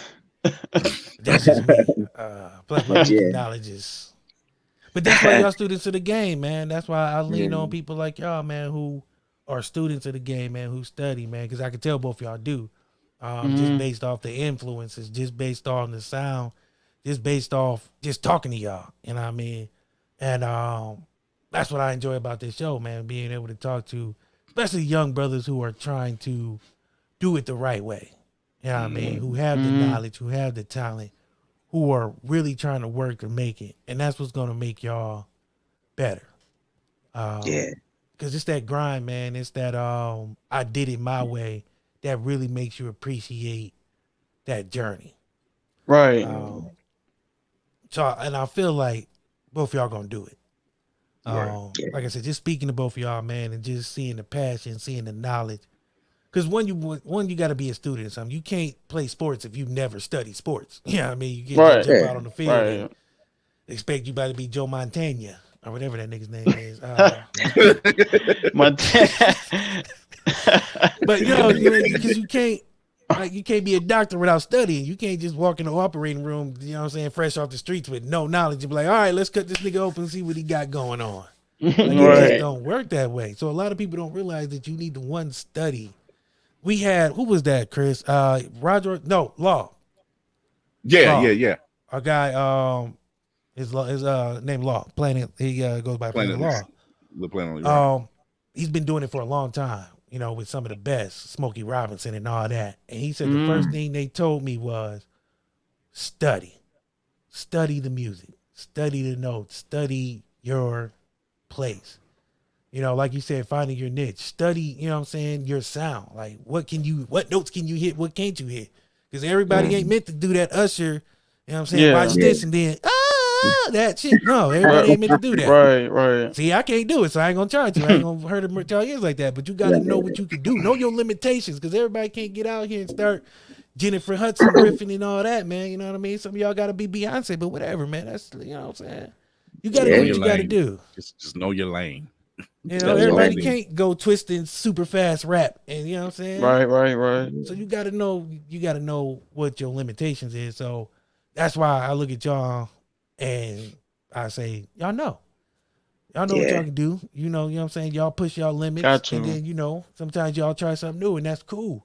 But some people don't even know their limits. Some people don't know their starting point. Some people just jump out here and just think they're gonna pick up a mic and be Curtis Blow. Like that shit just Right. there is natural talent. Don't get me wrong, there's natural talent. Right. Natural talent. It is. There's some, But And see the fact that you guys mentioned so many well-known bands and artists that's from the Ohio area. There's artists out there who still tout Cleveland, Columbus, Cincinnati, Dayton. They still tout like that. These were the cities to go to perform. Like they love coming, So it's very appreciative when you see that type of stuff. Yeah. Exactly. Where do you guys want to be in the next? I hate doing 5 years because that's such a vague number, and it's such a long time away. If anybody can plan out shit for 5 years, you a different kind of breed of person, man. I'm gonna just tell you that. You're fucking mutant. Like nobody should know what they're gonna do in 5 years. That's just. I'm sorry. That's just a different level of narcissism. Like, I'm gonna do this in 5 years. It's creepy to me, man. I don't trust nobody who can plan shit out that far. It's just me. This is something personal. I got bugaboos, y'all. I got hangups. Don't judge me. Judge yourselves. But no, let's say 2 years, because bugaboos, man. They hangups, man. D Nash, you just had an album drop. Yeah. Romance, you're working on one that's coming out in 2023. Yeah, well, my EP just dropped. My debut just dropped about a couple months ago. Yeah, it's called the Rhythms of Romance. Rhythms of Romance. Look at that. That sounds hard. That's so hard. You guys got some fucking titles. There was another one you had. Let me see if I the mixtape at the showcase. No mixtape. No cost for romance and lyrics. Yeah, that's the mixtape. That would be no cost for lyrics and romance. Yeah. Dog, that is a name. Like y'all, let me ask y'all a question, because I've always wondered this. Album names. Is that the first thing you think of, or is that after everything is done? Because I've always wondered that, because I never did an album, so I don't fucking know. So that's why I asked. We have me questions. Me, I personally, I do it first because I have to have a statement. I have to be inspired by something, and I have to talk about one, thing in a sense. I have to take and grasp and branch off these things. So basically, the album name is the seed, and once it grows, it can branch off to these songs. You know what I'm saying? And these ideas, and then lines of the songs, so on and so forth. So it just expands and grows because you're trying to grow that tree. So it's just like take the one stem, you gotta grow it with the inspiration. That's the water. Inspiration is the water, and then the motivation, is the sunlight. So it's just like you gotta basically mix that and start with the header, because you can't write a story without a title. You know what I'm saying? You can't write a book without a title. You know what I'm saying? So I treat my albums as books and chapters. You know what I'm saying? So the chapters are the songs. The book title is the album name title. So for me, I gotta have the album title first. The I way like he that. just described that. Broke it down. I'll be out of a job. Had to, man. Hey, that's my dude. Hey, man. I'm be out of a Damn. job soon. Y'all about to take over. They gonna forget I'm here in a minute. They gonna be like, man, what that nigga doing up there in the corner? Who's he? But y'all good, man. I'll give y'all that. Romance, man, how do you come about with yours? What comes first, the chicken or the egg? Well, I would probably say, well, the egg. So My bad. I I mean try to to, switch it on you. yeah, no, I know. I was like, okay, how do I answer that? But for me, what I normally do is like I'll write a few songs, or I'll start one and have to come back to it, and I'll just have different references, and then I'll flip through my pages, like, because I still have my my book. I like to handwrite a lot of the stuff because it retains better when I handwrite it rather than type it on an iPhone or something like that. So I'll go through it and I'll like get a feeling for it, and I'll pick out my top 5 or top 10, see if that goes with this. So like he said, it depends on what story I'm trying to tell. But for the most part, I think that I come up with the title after I get the body of work together, because it's kind of like, I don't want to switch it up too many times. So the as far as the mixtape that I mentioned, the lyrics are no cause for lyrics of romance. It was a friend of mine who was giving me some advice, and he had kind of gave me a couple title names, and he was saying, well, with mixtapes, normally you put those out for free to kind of build a buzz in between your debut and like a album. It's kind of like a filler. So he was like, man, you should call it No Cost or for something for whatever. And I was like, oh yeah, No Cost for Romance. I was like, nah, No Cost for Lyrics and Romance, So I switched it up like that. And that's kind of like how I came up with that topic, because it's like, it's lyrics, both, like I explained to you, which I didn't, if the people don't know, the Romantic Truth is the rap name, Romance is the R&B pop name. So, it blends both of them. So lyrics and romance, so that's how I came up with that concept. So. That's dope. I like that. I like that interpretation as well. I like that. Mm-hmm. Well, I guess we don't matter anymore. I'm just here to press buttons, man. I told you. I've been telling people this ain't this literally ain't my show. I'm just here to press buttons and ask a few questions and let y'all riff, man. That's all it's about, man. I'm just here. I'm just a conduit for love and romance and rap right now. I'm just here to spread the word, press a couple buttons, man, and make sure everybody sound good and look good, man. I'm not even the host. Got you. You get shillings every time I put live on. I appreciate you, having me on just overall, because as I told y'all before, y'all are like my first sit down interview, so it's an honor, and I look forward to sitting. Yeah. Trust me, brother. Yeah, same. I've been finding out lately. This show's been a lot of people's first interview, so that one makes me proud, man, because I feel like we're a breeding ground to train artists and rappers how to talk to media. Because if you can sit through our bullshit, you can sit through anybody's bullshit. Go figure. None of this is professional. None of this shit's professional. None of these questions, shit's unprofessional. If you can sit through the most unprofessional interview in your life, then when Katie Couric still doing shit with her old wombat ass? Anyway, when somebody who's really important is asking you questions, you will be poised and centered, because you shat through my bullshit. You shat through my bullshit and listen to me drone on about nothingness for 45 minutes. And I appreciate y'all. So you could have been anywhere else doing something else, but you guys are here with us, and I appreciate it, man. And I enjoy being here. It's an honor to hear that when somebody be like, man, this is the first interview I did. That to me is a badge of honor, because it means two things. One, we doing something right that people actually want to be here in their first time. You know what I mean? They say it's, never mind. I'm not going to say it. Yeah. Nah, for real. Well, we can't end the night without us giving us people a sample of our gifts and our where to go get our music. We can't do that. Oh Leave yeah, without no, we that. ain't done yet, brother. You know what I'm saying, oh, okay. I didn't know if you were I know you dropping the it out. host and everything, but I do. Nah, I'm just dropping. I mean, it's your show. I said that, but nigga, it ain't all the way your show. So you roll, brother. No. No. You go ahead, do your thing. Sorry, my bad. No, you good. No, I- you good, man. It's your show, man. Again, I'm just here to press buttons, man. Whatever y'all want to do, we can do it, man.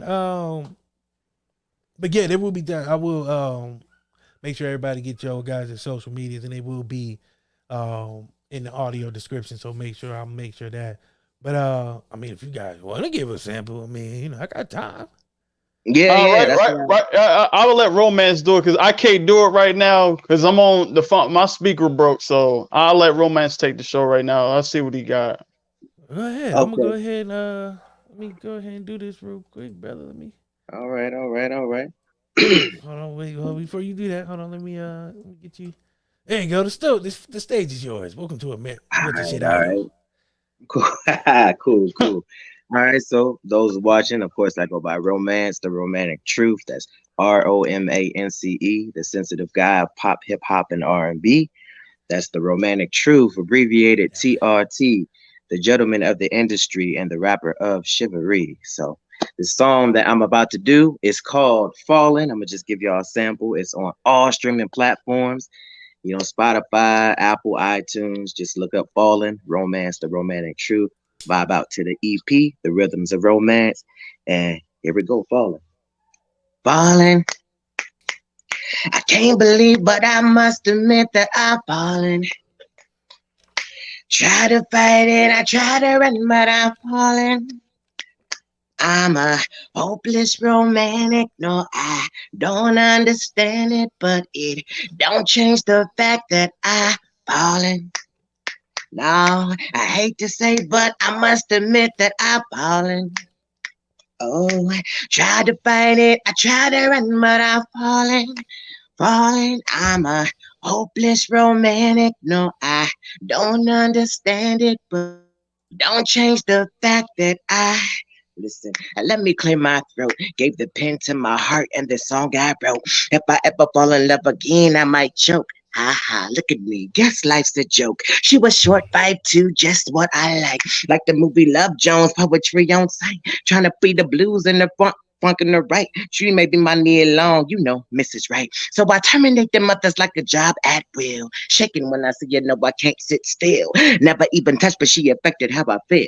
Lost in the eyes, here's another ordeal. Don't want to go left, so I bust that right. Turn around for a real woman's worth to fight. A good woman, not ratchet. Ooh, I just might. Love Island first class, and I'm on that flight. I guess I'm falling. Oh, I hate to say, but I must admit that I've fallen. Tried to fight it, I tried to run, but I've fallen. I'm a hopeless romantic. No, I don't understand it, but it don't change the fact that I've fallen. Yeah, so that was a little bit there. Not bad. Appreciate it. Like it. Yeah. So that was. I thought he was gonna bump the brother. music. I thought he was gonna play the music. I thought he was gonna bump the tunes up. I thought he was gonna bump the tunes. He out here, man. He's a natural performer. My raw. man does He performed showcases, it. man. He be out here. Yeah. He got it. I respect it. Yeah. For sure. Man, appreciate that. Definitely a first. I'm not gonna lie. You might have been the first acapella artist we had on stage, man. So let me. Yeah. No, the music it when I got it off my phone, so I would have had to reconnect, and I didn't want to do it that way. So but I got the samples and stuff all ready for you on the page and whatnot, and then people can click the link, vibe out. Of course, it sound a lot better on the with the music behind, but you got a little sample of it. So Right. Yeah. You brothers are dope. Let me say that. Any other way to actually say it? Because Not really. That's why I was trying to hesitate because I was thinking maybe if I paused for a second, something else might pop in my head. I got nothing. You guys are amazing, man. There's no other higher thing I could say, man. I've said it. You guys have the passion. You guys have the drive. That everything is there. You know, it's all is now. It's just timing. Now it's Right. just putting yourself out there, keep making that. You know what I'm saying, consistent noise, so people, you know what I'm saying, know you there. Because it's only a matter of time. You know what I mean? Everybody has a different time, but when that time comes, you'll know. And it's gonna come for you guys. Mm. I appreciate y'all for coming. You know what I mean? Yeah, appreciate you for having us, man. You know, truly appreciate you for Oh having us no, on man. on the Anytime. platform. Cause you know, like I got like a new respect for you, because it's just like when I saw you, I said I don't do interviews like that, but when I seen you talk to my mind, it's just like, man, he dope. I can feel his energy. You know, I said I don't do interviews with people. It's like my third interview. I really don't do it with people because it's just like I gotta have that energy. You know what I'm saying? Like I really like your energy, so it's just like I had to, like, you know, vibe with you on the show. It was a dope experience as well. Appreciate it. Today my energy is provided by not Tiamana. I was gonna say it's not the Terramana today. No. No, but man, I appreciate you saying that. I believe one thing is that if I come, I've seen some interviews, I've been on some interviews where the host was just like, yeah, so what do you guys like to do? So what's next for you guys? How do you feel about the what's going on in Sudan? Do you like what you do? And I was Stuff just that like, doesn't damn, that's matter. fucking horrible. If I had to sit there and answer those questions, I would pick my eyelids out. Like that shit is Man. horrible. So I believe if you gotta sit, let me tell you why. I played football, coached football. Not great, neither, but the energy is what I loved. Like you gotta set the tone. Mhm. You always gotta set the tone. So if I come on this show bland as fuck, the guests are gonna feel it. It's gonna look like I'm not into what they're doing, or it's gonna come off as disingenuous. You know what I mean? And Right. I would never want a guest to feel like I'm not into what they're doing. So no matter how my day was or what's going on in the world, I gotta bring that energy. I had to set the tone for the show, because if not, everybody else is gonna see it. You know what I'm saying? You'll be like, this nigga don't give two fucks. He don't care. And that's further from the truth, but you know, sometimes you go through stuff in life to where it just seems like you're down. But I always try to come to the show with my utmost energy, man, because I gotta set the tone so people can feel it, man, because it makes you guys feel comfortable, and it makes you guys feel like, you know what I'm saying, it's an involvement, which is nothing but the truth. So I appreciate you saying that.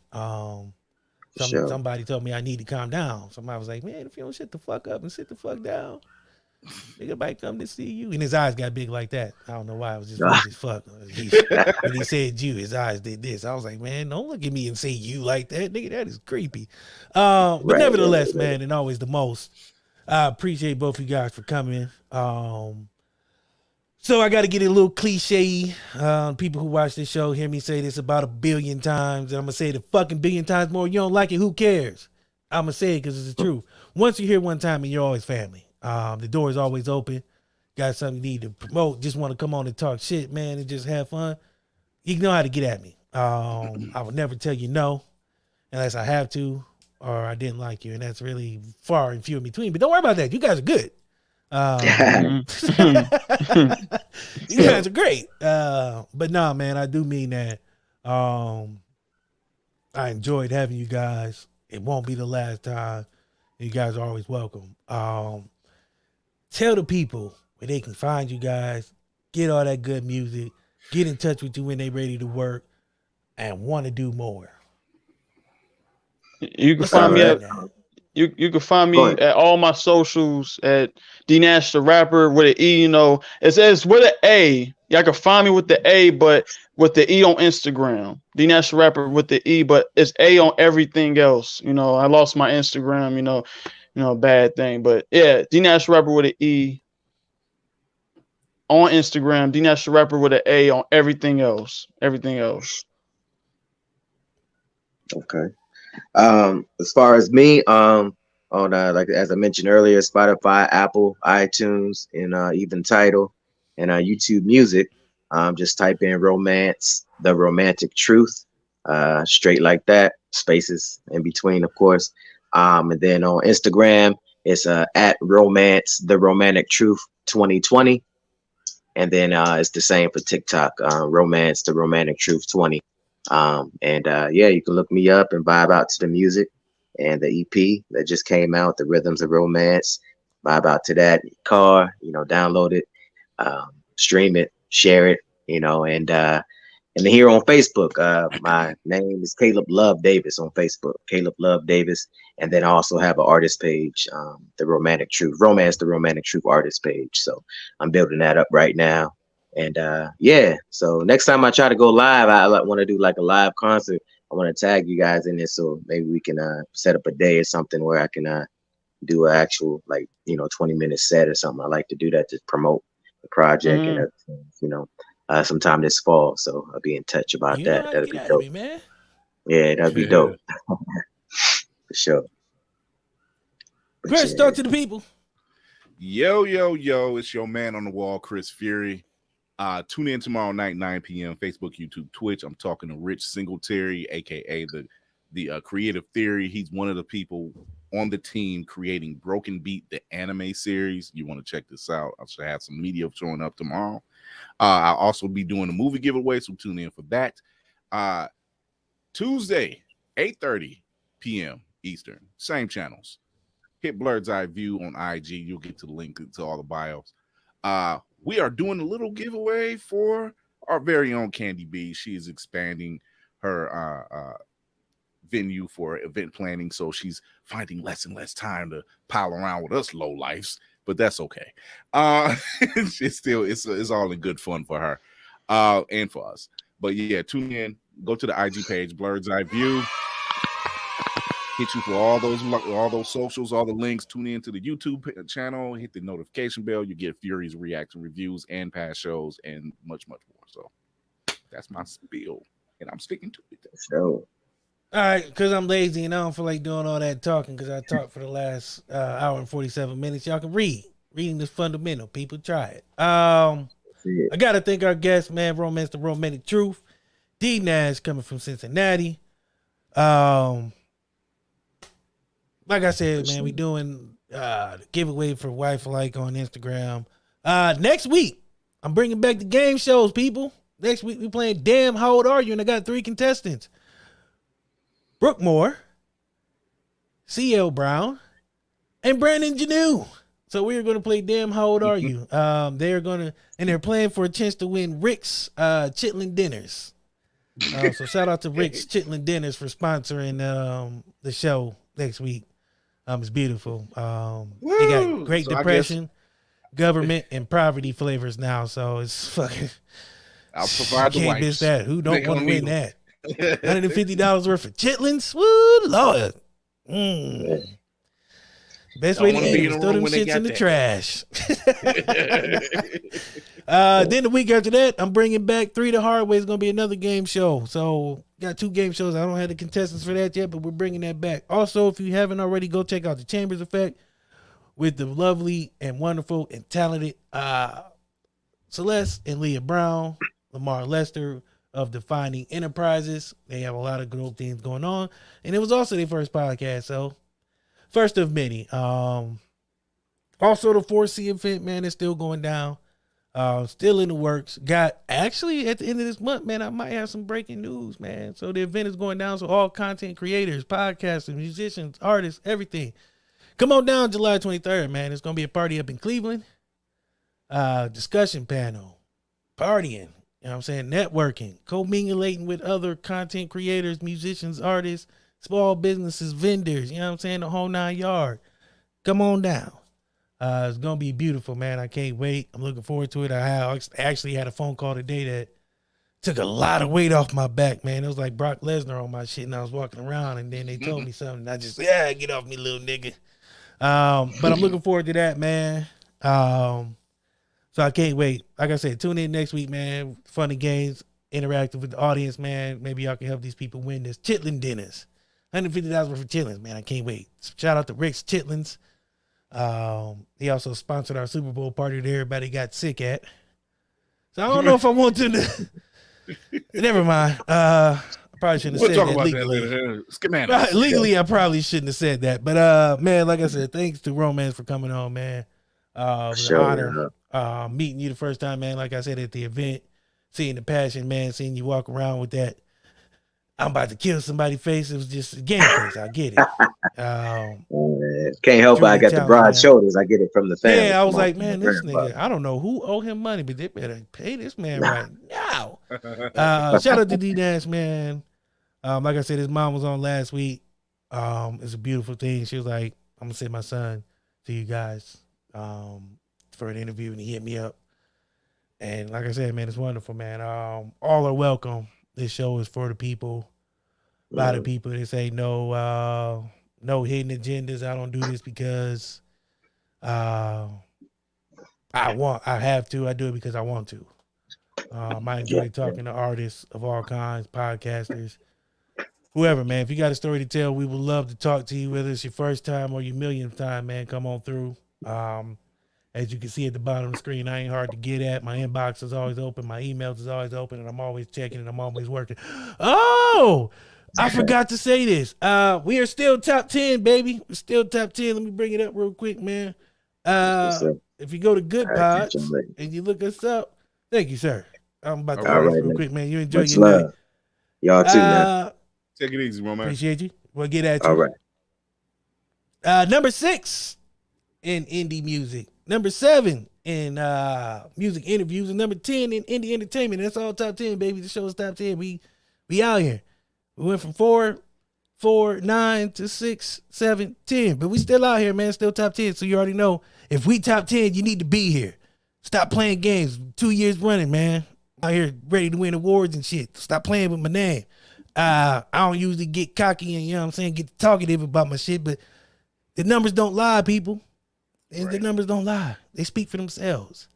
So that's our show. Like I said, man, tune in. I'm sorry.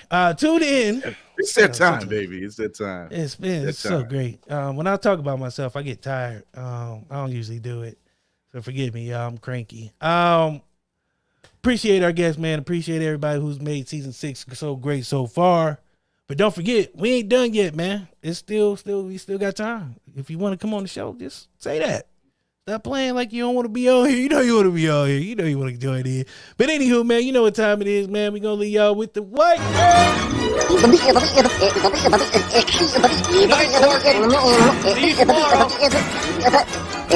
Go home, folks.